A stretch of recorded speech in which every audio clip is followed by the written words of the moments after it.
rating the countries in Asia in terms of just how safe, how comfortable, and just like how good I felt as a trans woman there. Especially now, I feel like a lot of trans women in the US, we need to be thinking of our exit plans if we have the means to. So here are my recommendations. Number one on the list, and I don't think this is going to be a surprise to anyone, but it's the Philippines. Of course, it's the Philippines. I think as a foreigner coming from the West, I think the Philippines is probably the best place if you're trans. It's just going to be the most comfortable for you in many different ways.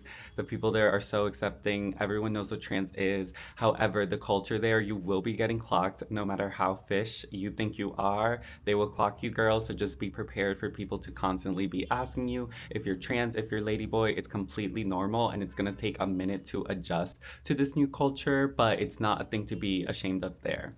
Now, number two, this might surprise a lot of people, is India. India is an amazing country for trans women. In my opinion, it might not be the best and safest country for women in general, but rest assured, you will be treated just like any other woman there, which is what I want. People there also are not going to be clocking you, are not going to be asking you if you're trans. They're going to refer to you as ma'am, ma'am every single time without thinking twice about it. I've never been misgendered. I don't think people have even ever questioned my gender here. It's truly amazing. Also, the legal system actually has a lot of protections for trans women. And the Supreme Court in India ruled, I believe this year, that trans women are going to be receiving the same legal protections that cis women do. However, it's only number two on my list because, as we know, India can be a bit of an overwhelming country and the male gaze is very intense here. It might not be for everybody. So that's why I put the Philippines above India. So now third on the list is Sri Lanka. Now, Sri Lanka is number three because they are a Buddhist country and Buddhist countries tend to be very tolerant, very open. However, I feel like the legal system in Sri Lanka has not caught up to the social attitudes towards just like transness and queerness, and there is still a lot of transphobia, a lot of homophobia. But as a foreigner, you will largely be exempt of that and it won't really affect you, and the people are so kind, so welcoming. It's kind of like the Philippines, but people are not going to be clocking you or questioning your gender there at all. It's kind of like a don't ask, don't tell. They're going to respect you. And the only reason it's above Thailand, because I'm putting Thailand at number four, the only reason it's above Thailand is because Sri Lanka still isn't the tourist destination that Thailand is.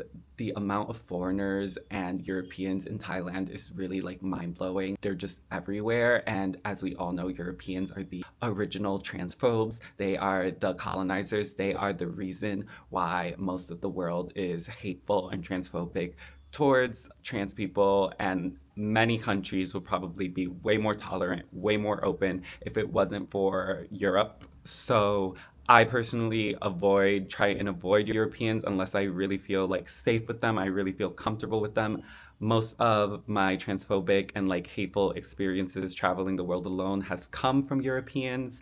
So that's just how I feel. And Thailand is just full of them, even though the Thai people are such an amazing, tolerant, kind, welcoming people. Yeah, there's just too many tourists there for me to put it higher on the list. I just did not feel as comfortable there as I did in the other three countries I mentioned. But again, this is my opinion. It's very nuanced. Every trans person's experience is going to differ drastically, so you may not agree with this.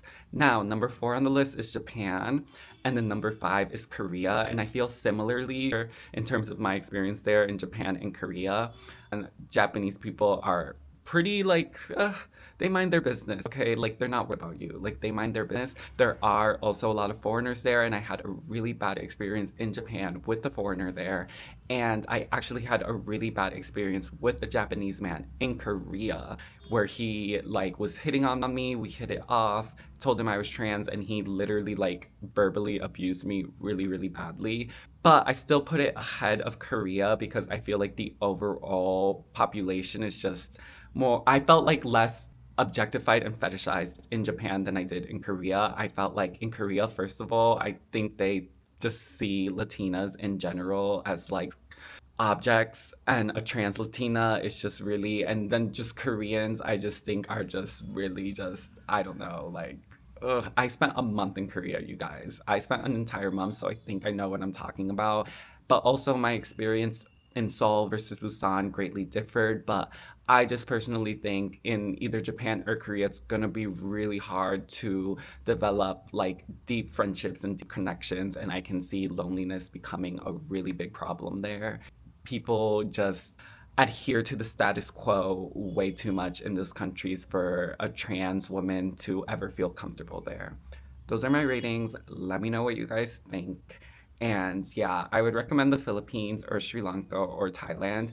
India, if you can handle the chaos, if you can get through it, if you can embrace it, if you can just love it the way I do. I also kind of love the male gaze. I'm not gonna lie, I'm a whore for the male gaze, which is why I love India. I'm in India right now.